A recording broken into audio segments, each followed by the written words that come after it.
Salam Bapak Ibu yang terkasih dalam Kristus Yesus. Kita jumpa lagi dalam renungan harian Embun Pagi hari ini. Dan pada hari ini kita akan disajikan firman Tuhan dari 1 Petrus 5 ayat 3. Dalam bahasa Batak Angkola dikatakan demikian: ulang masongan pambainan ni halak na markuaso bain hamu maradokon halak na dipasahat tuhamu, tapi gabetiruan na denggan mahamu dihalahi. Dan dalam bahasa Indonesia, janganlah kamu berbuat seolah-olah kamu memerintah atas mereka yang dipercayakan kepadamu, tetapi hendaklah kamu menjadi teladan bagi kawanan domba itu. Demikian firman Tuhan. Saudara terkasih dalam Kristus Yesus, pada ayat 2 sebelum firman ini dikatakan gembalakanlah domba Allah. Maka kepemimpinan Kristen yang pertama adalah sebagai gembala atas domba Allah. Kemudian dalam ayat 3 ini dikatakan sebagai pemimpin haruslah menjadi teladan. Oleh karena itu kita harus berefleksi sejenak apa maksud daripada firman ini. Sebenarnya seorang Kristen ketika mendapat amanat untuk menjadi memimpin, mulai kepemimpinan dari terkecil sampai kepemimpinan yang lebih besar, mulai daripada memimpin daripada rumah tangga, memimpin arisan, memimpin sebuah pekerjaan, sampai kepada kepemimpinan yang lebih besar lagi. Di dalam dirinya itu adalah yang harus diingat adalah jabatan yang dia terima, kepemimpinannya adalah dipertanggungjawabkannya kepada Allah, karena Allah lah yang menjadi sumber daripada segala kepemimpinan itu. Ketika kita menerima tugas sebagai memimpin dan kita pertanggungjawabkan kepada Allah, maka di dalam diri kita adalah melakukan yang terbaik. Bapak Ibu yang terkasih, di dalam firman Tuhan kali ini dikatakan bahwa ketika kita memimpin, jadilah teladan.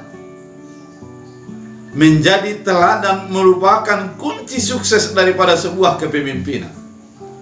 Ketika pemimpin sesuai antara perkataan dan perbuatannya, maka dia adalah pemimpin yang berintegritas, yang bisa diteladani orang lain. Ketika pemimpin maju di depan untuk menjadi panduan, dan di tengah sebagai motivator, di belakang sebagai pendorong, maka di dalam dirinya akan tidak terdapat sebuah sikap untuk menghakimi ataupun menyalahkan dengan cepat-cepat kepada orang lain. Kepemimpinan Kristen diarahkan adalah kepemimpinan keteladanan hidup. Ketika Kristen, seorang yang percaya kepada Tuhan itu memimpin, maka dia akan memulai dari dirinya.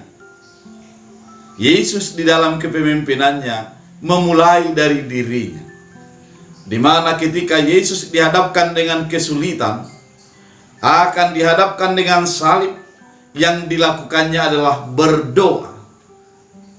Ketika Yesus di dalam aktivitas sehari-hari dan memulai di dalam doa, kita bisa baca di dalam Markus pasal 1. Kemudian ketika Yesus sudah lelah di dalam perjalanan sepanjang hari, menutup juga di dalam doa, sehingga murid-murid langsung mengatakan, ajarilah kami untuk berdoa.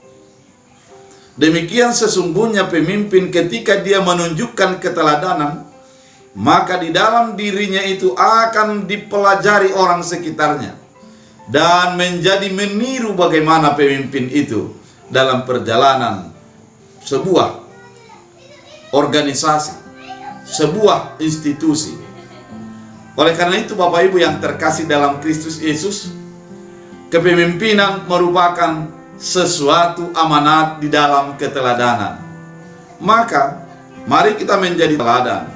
Kalau orang tua, marilah menjadi teladan kepada anak-anaknya. sehingga anak-anaknya melihat keteladanan daripada orang tuanya dan ingin menjadi seperti orang tuanya. Bukan hanya mengatakan berdoa tapi orang tuanya tidak berdoa. Bukan hanya mengatakan menyuruh untuk beribadah namun orang tuanya tidak beribadah.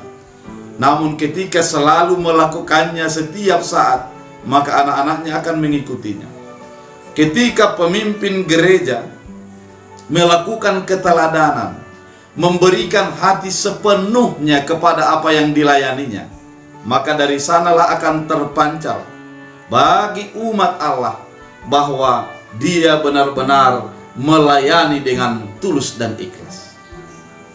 Ketika di dalam sebuah organisasi pemimpinnya menjadi teladan, maka bagi anggota-anggotanya akan sulit untuk melakukan sesuatu yang tidak baik. Oleh karena itu, sebagai orang yang sudah dipilih Allah memimpin dalam perjalanan kehidupan kita, baik pimpinan yang kecil sampai terbesar, mari hidup sebagai teladan. Karena dengan keteladanan kita memancarkan jati diri kekristenan kita, jati diri Kristus dalam hidup kita. Oleh karena itu, selamat untuk menjadi teladan. Tuhan Yesus memberkati.